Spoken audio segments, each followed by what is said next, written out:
2006ರ Mumbai rail ಸ್ಫೋಟದ ಎಲ್ಲಾ 12 ಆರೋಪಿಗಳು ನಿರಪರಾಧಿಗಳು ಅಂತ ಆಗಿದೆ. ಏನು ತಪ್ಪಿಲ್ಲದೇನೆ ಅವ್ರು ಯಾಕೆ 18 ವರ್ಷ ಜೈಲಿನಲ್ಲಿ ಕಳಿಬೇಕಾಯ್ತು? ಹಾಗಾದ್ರೆ ನಿಜವಾದ ಅಪರಾಧಿಗಳು ಮುಕ್ತವಾಗಿ ಓಡಾಡುವಾಗ ಮುಗ್ಧರನ್ನ ಜೈಲಿಗೆ ತಳ್ಳೋದಕ್ಕೆ ಯಾರು ಹೊಣೆ ಹೊರ್ತಾರೆ? ಈಗ ಪ್ರಭಾವಿಗಳನ್ನ ರಕ್ಷಿಸುವಲ್ಲಿ ಬಹಳ ವೇಗವಾಗಿರುವಂತಹ ನ್ಯಾಯ ಬಡವರು ಮತ್ತೆ ಅಸಹಾಯಕರ ಬದುಕನ್ನು ಯಾಕೆ ವರ್ಷಗಟ್ಟಲೆ ನುಂಗು ಹಾಕತ್ತೆ? ಸುಪ್ರೀಂ ಕೋರ್ಟ್ ಇಡಿಯ ರಾಜಕೀಯ ದುರುಪಯೋಗವನ್ನು ಪ್ರಶ್ನೆ ಮಾಡುವಾಗ ಪೊಲೀಸರು ಕೂಡ ಸರ್ಕಾರದ ಕೈಯಲ್ಲಿನ ಅಸ್ತ್ರಾಣಿ ಆಗಿದ್ದಾರಾ? ಆರೋಪಿಯಾಗಿರುವಂತಹ ಪ್ರತಿಯೊಬ್ಬ ಮುಸ್ಲಿಂ ವ್ಯಕ್ತಿಯನ್ನ ನಿರಪರಾಧಿ ಅಂತ ಸಾಬೀತಾಗಿ ಬಿಡುಗಡೆಯಾಗೋವರೆಗೂ ಈ ವ್ಯವಸ್ಥೆ ಯಾಕೆ ತಪ್ಪಿತಸ್ಥ ಅಂತಾನೆ ನೋಡುತ್ತೆ. ನಿನ್ನೆ ಬಂದಿರುವ ಮುಂಬೈ ರೈಲು ಸ್ಫೋಟ ಪ್ರಕರಣದ ತೀರ್ಪಿನ ಹಿನ್ನೆಲೆಯಲ್ಲಿ ಕೇಳಲೇಬೇಕಾದ ಆದ್ರೆ ಯಾವುದೇ ಮೀಡಿಯಾಗಳು ಕೇಳದಂತಹ ಈ ಪ್ರಶ್ನೆಗಳನ್ನೇ ನಾವಿವತ್ತಿನ ವಿಡಿಯೋದಲ್ಲಿ ಚರ್ಚೆ ಮಾಡೋಣ. ಸ್ಫೋಟ ಪ್ರಕರಣದಲ್ಲಿ ನಿರ್ದಿಷ್ಟ ಧರ್ಮದವರನ್ನ ಬಂಧಿಸುವಾಗ ಬೊಬ್ಬೆ ಹಾಕುವ ಆರ್ಭಟಿಸುವಂತಹ ಈ ಮಡಿಲ ಮೀಡಿಯಾಗಳು ಈಗ ಮಾತ್ರ ಬಾಯಿಗೆ ಬೀಗ ಜಡ್ಕೊಂಡು ಕೂತಿವೆ. ಇಂಥ ಕೇಳಲೇಬೇಕಾದ ಪ್ರಶ್ನೆಗಳನ್ನ ಕೇಳುವಂಥ ವಾರ್ತಾಭಾರತಿ ಚಾನಲ್ ಅನ್ನ ನೀವಿನ್ನೂ ಸಬ್ಸ್ಕ್ರೈಬ್ ಮಾಡಿಲ್ಲ ಅನ್ನೋದಾದ್ರೆ ಈಗಲೇ ಈ ವಿಡಿಯೋ ಕೆಳಗೆ ಕಾಣ್ತಾ ಇರುವಂತಹ ಸಬ್ಸ್ಕ್ರೈಬ್ ಬಟನ್ ಹಾಗೆ ಪಕ್ಕದಲ್ಲಿರುವಂತಹ ಬೆಲ್ ಐಕಾನ್ ಪ್ರೆಸ್ ಮಾಡಿ ಈ ವಿಡಿಯೋವನ್ನ ಕೊನೆವರೆಗೂ ನೋಡಿ. ಹಾಗೆ ಈ ಬಗ್ಗೆ ನಿಮ್ಗೇನು ಅಭಿಪ್ರಾಯ ಇದೆ ಅದನ್ನ ಕೆಳಗಡೆ ಕಮೆಂಟ್ ಮಾಡಿ. ಈ ವಿಡಿಯೋದ ಲಿಂಕ್ ಅನ್ನ ನೀವೆಲ್ಲ ಬಂಧು ಮಿತ್ರರಿಗೆ ವಾಟ್ಸ್ಆಪ್ ಮಾಡಿ. ವಿಷಯಕ್ಕೆ ಬರೋಣ. ಈಗ ನಾವು ಮುಂಬೈ ರೈಲ್ ಸ್ಫೋಟ ಪ್ರಕರಣದ ಎಲ್ಲಾ 12 ಆರೋಪಿಗಳನ್ನ ಗಲ್ಲು ಮತ್ತೆ ಜೀವಾವಧಿ ಶಿಕ್ಷೆಯಿಂದ ಖುಲಾಸೆಗೊಳಿಸಲಾಗಿದೆ. ಜಾಮೀನು ಇಲ್ಲದೇನೆ ಸುಮಾರು 19 ವರ್ಷಗಳ ಕಾಲ ಜೈಲಿನಲ್ಲಿದ್ದ ನಂತರ ಅವರು ಈಗ ಖುಲಾಸೆಯಾಗಿದ್ದಾರೆ. ಆದ್ರೆ ಅವ್ರ ಪಾಲಿಗೆ ಈಗ ನಿಜವಾಗಿಯೂ ಆ ಸಂತೋಷ ಉಳ್ಕೊಂಡಿದ್ಯಾ? ಖುಲಾಸೆಯಾದ ಸಂತೋಷ ಇದ್ರೂ ಕೂಡ ಅದನ್ನ ನಿಜವಾಗಿಯೂ ನ್ಯಾಯದ ವಿಜಯ ಅಂತ ಹೇಳಬಹುದಾ? ಅವ್ರ ಪ್ರಕರಣ ನ್ಯಾಯವನ್ನ ಇಷ್ಟಪಡುವಂತಹ ನ್ಯಾಯಾಧೀಶರ ಗಮನಕ್ಕೆ ಬಂದಿರೋದು ಕೇವಲ ಆಕಸ್ಮಿಕನ? ನ್ಯಾಯಕ್ಕಿಂತ ದೊಡ್ಡದು ಯಾವುದೂ ಇಲ್ಲ ಅಂತ ನಂಬುವಂಥ ನ್ಯಾಯಾಧೀಶರ ಮುಂದೆ ಈ ಪ್ರಕರಣ ಬಂದಿಲ್ಲ ಅನ್ನೋದಾಗಿದ್ರೆ ಏನಾಗಬಹುದಾಗಿತ್ತು? ನ್ಯಾಯಾಧೀಶರ ಗಮನಕ್ಕೆ ಬಂದಿರೋದು ಕೇವಲ ಆಕಸ್ಮಿಕ ವಿಷಯ ಅಂತ ತೋರುತ್ತೆ. 2015ರಲ್ಲಿ ಈ 12 ಜನರಲ್ಲಿ 5 ಮರಣದಂಡನೆ ಮತ್ತೆ 7 ಜನರಿಗೆ ಜೀವಾವಧಿ ಶಿಕ್ಷೆ ವಿಧಿಸಿದ್ದು ಕೂಡ ಒಂದು ನ್ಯಾಯಾಲಯ ಆಗಿತ್ತು. ಭಯೋತ್ಪಾದಕ ಪ್ರಕರಣಗಳ ವಿಚಾರಣೆಗಾಗಿ ಪ್ರತ್ಯೇಕವಾಗಿ ವಿಶೇಷ ನ್ಯಾಯಾಲಯವನ್ನು ರಚನೆ ಮಾಡಲಾಯಿತು. ಇದನ್ನು ಮಹಾರಾಷ್ಟ್ರ ಸಂಘಟಿತ ಅಪರಾಧ ನಿಯಂತ್ರಣ ಕಾಯ್ದೆ ಅಂದ್ರೆ MCOCA ಅಥವಾ ಸಾಮಾನ್ಯವಾಗಿ ಕರೆಯಲ್ಪಡುವಂತಹ ಮಕೋಕಾ ನ್ಯಾಯಾಲಯ ಅಂತ ಕರೆಯಲಾಗುತ್ತೆ. ಮಕೋಕಾ ಕೋರ್ಟ್ನಲ್ಲಿ ಈ ವಿಚಾರಣೆ 8 ವರ್ಷಗಳ ಕಾಲ ನಡೀತು. ಈ 12 ಜನರ ಬಂಧನ ಆದಾಗ ಅವ್ರ ಹೆಸರಿನ ಕಾರಣಕ್ಕಾಗಿನೇ ಅನೇಕರು ಇವರೇ ಅಪರಾಧ ಮಾಡಿದವರು ಇರಬಹುದು ಅಂತ ನಂಬಿರಲೂಬಹುದು.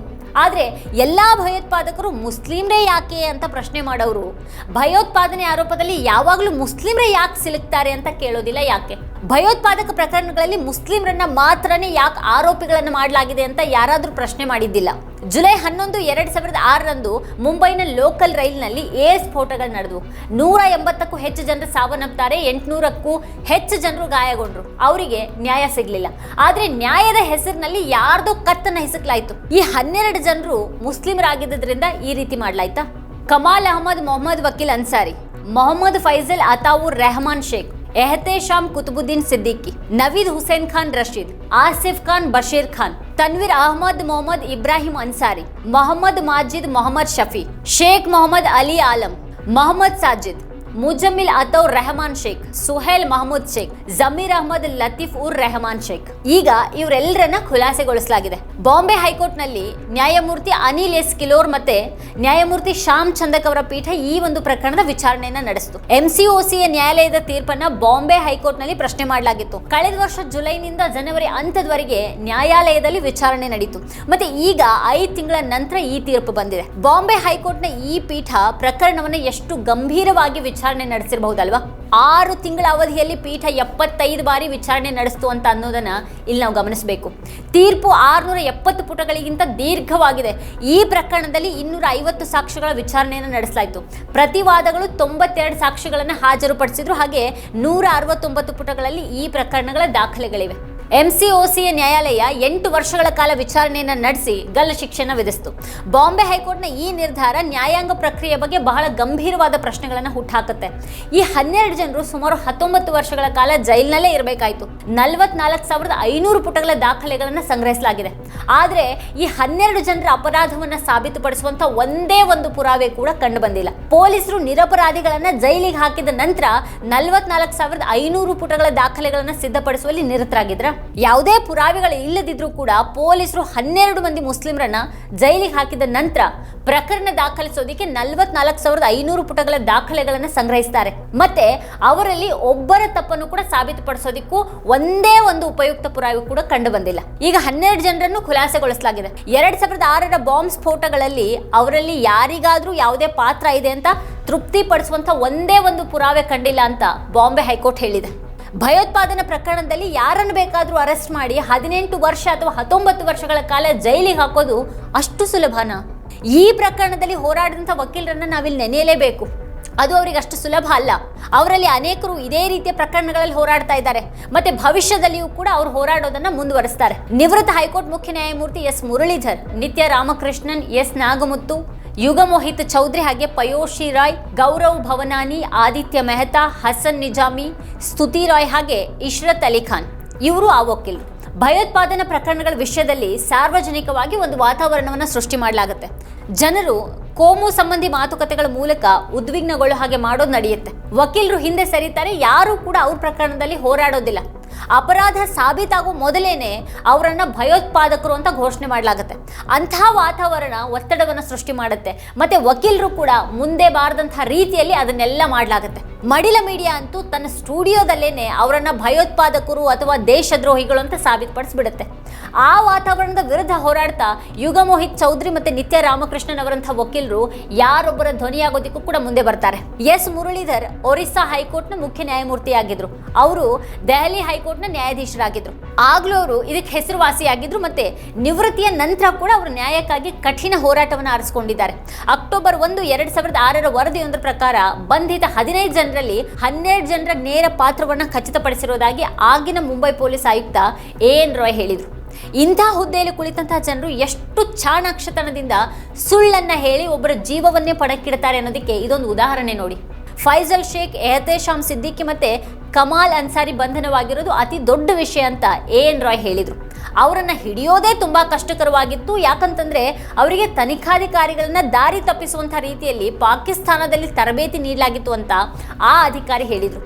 ಸೀಮಿ, ಲಷ್ಕರ್ ಎ ತೊಯ್ಬಾದಿಂದ ISI ವರೆಗೆ ಎಲ್ಲರ ಹೆಸರುಗಳನ್ನು ತೆಗೆದುಕೊಳ್ಳಲಾಗಿತ್ತು. ಅವರು ಪಾಕಿಸ್ತಾನದ ಬಹಾವಲ್ಪುರದಲ್ಲಿ ತರಬೇತಿಯನ್ನು ಪಡೆದಿದ್ದಾರೆ ಅಂತ ಹೇಳಲಾಗಿತ್ತು. ಲಷ್ಕರ್ ಎ ತೊಯ್ಬಾ ತರಬೇತಿ ನೀಡಿದೆ ಅಂತ ಮೊಹಮ್ಮದ್ ಮಜೀದ್ ಬಗ್ಗೆ ಹೇಳಲಾಗಿತ್ತು. ಬಿಹಾರದ ಮಧುಬನಿಯಿಂದ ಕಮಾಲ್ ಅನ್ಸಾರಿಯನ್ನು ಬಂಧಿಸಲಾಗಿದೆ ಅಂತ ಪೊಲೀಸ್ ಆಯುಕ್ತ ಮಾಧ್ಯಮಗಳಿಗೆ ಹೇಳಿದ್ರು. ಏರ್ ಸ್ಫೋಟಗಳ ಪರಿಣಾಮದಿಂದಾಗಿ ಇಡೀ ದೇಶನೇ ಭಯಭೀತವಾಗಿತ್ತು. ಪೊಲೀಸರು ಹೇಳಿದ ಎಲ್ಲವನ್ನ ಜನರು ಕೂಡ ನಂಬೋದಿಕ್ಕೆ ಪ್ರಾರಂಭ ಮಾಡಿದ್ರು. ಆದ್ರೆ ಎಲ್ಲೋ ಯಾರನ್ನೋ ಬಂಧಿಸಿ ಒಂದೇ ಒಂದು ಪುರಾವೆಯನ್ನ ಪ್ರಸ್ತುತಪಡಿಸೋದಕ್ಕೆ ಸಾಧ್ಯವಾಗದಾಗ ಇವರು ಎಂಥ ಪೊಲೀಸರು ಅನ್ನೋ ಒಂದು ಪ್ರಶ್ನೆ ಇವತ್ತೆದ್ದಿದೆ. ಅಮಾಯಕರನ್ನ 19 ವರ್ಷಗಳ ಕಾಲ ಜೈಲಿನಲ್ಲಿಟ್ಟಂತಹ ಪೊಲೀಸರು ಒಂದೇ ಒಂದು ಪುರಾವೆಯನ್ನ ಮುಂದಿಡೋದಕ್ಕೆ ಸಾಧ್ಯ ಆಗಲಿಲ್ಲ. ಅವರು 44,500 ಪುಟಗಳ ದಾಖಲೆಯನ್ನ ಸಿದ್ಧಪಡಿಸ್ತಾರೆ. ಜಾಮೀನು ಇಲ್ಲದೆ ಯಾರನ್ನು ಬೇಕಾದ್ರೂ 19 ವರ್ಷಗಳ ಕಾಲ ಜೈಲಿನಲ್ಲಿರಿಸಿದಾಗ್ಲೂ ಒಂದೇ ಒಂದು ಪುರಾವೆಯನ್ನ ಕೊಡೋದಕ್ಕೆ ಸಾಧ್ಯ ಆಗೋದಿಲ್ಲ.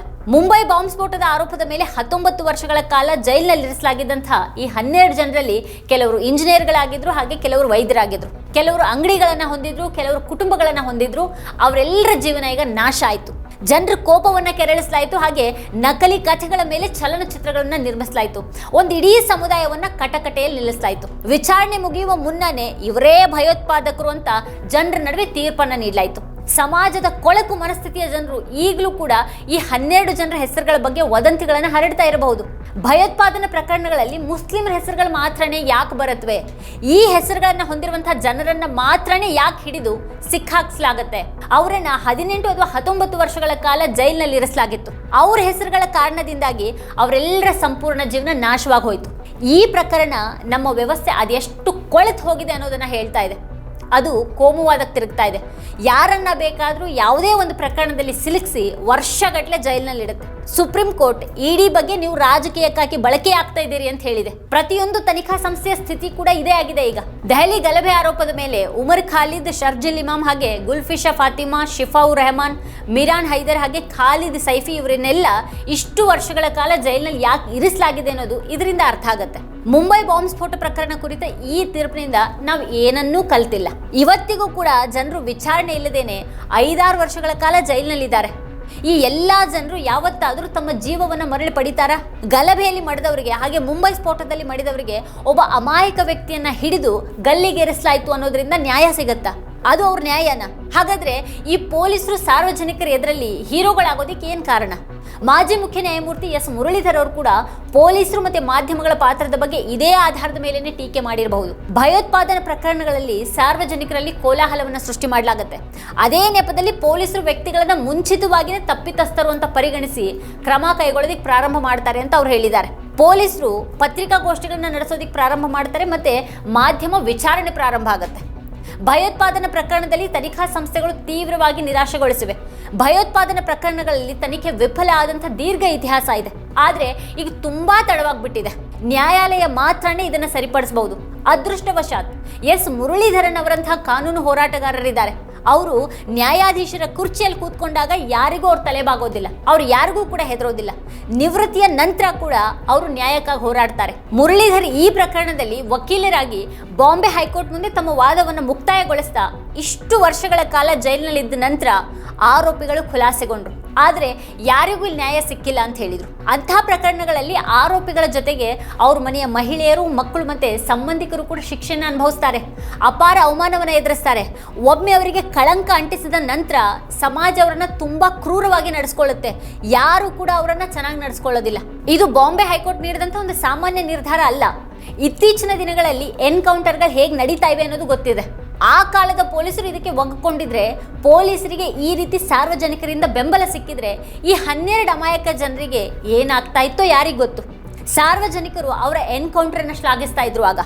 ಈಗ ಈ ಪ್ರಕರಣದ ತನಿಖೆಯ ಸಮಯದಲ್ಲಿ ಮಾಡಲಾದಂತಹ ಸಾವಿರಾರು ಪುಟಗಳ ಕಟ್ಟುಕತೆಗಳು ಏನಾಗತ್ವೆ?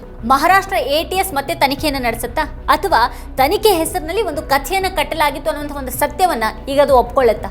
ತನಿಖೆ ಇರಲೇ ಇಲ್ಲ. ಪೊಲೀಸರು ಏನನ್ನಾದ್ರೂ ಸಾಬೀತುಪಡಿಸಬೇಕಾಗಿತ್ತು, ಅಥವಾ ಈಗ ಅದನ್ನ ಮಾಡಬೇಕು.